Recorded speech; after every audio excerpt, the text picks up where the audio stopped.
हम नहीं खेबो पपीता, खोल लहंगा फीता घुसेबो एक बीता। या हम बिहारी बिल्लू तोरा सबके बीच लेके आ गेल छी एगो बिल्लू के धमाकेदार कॉमेडी वीडियो। तो अपना अपना कान में हेडफोन ढुका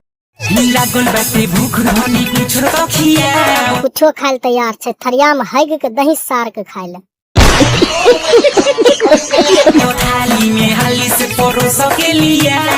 हमर लौरा चटनी दही ती सार के।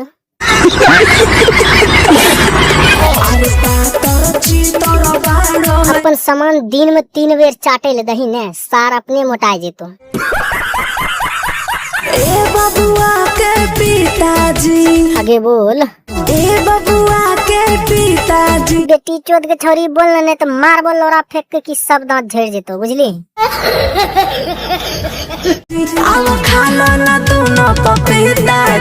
हम नहीं खेबो पपीता, खोल लहंगा फीता घुसेबो एक बीता।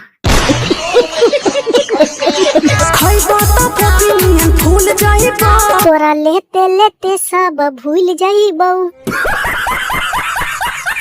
रोटी या सब्जी के भूल जाइबो, तोहर चुच्ची पकड़ के हम झूल जाइबो।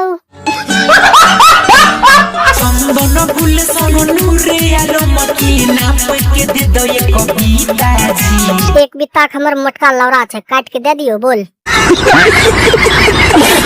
वीडियो अच्छा लगल तो चैनल को सब्सक्राइब कर लियो, वीडियो को लाइक कर दियो और कमेंट जरूर करियो।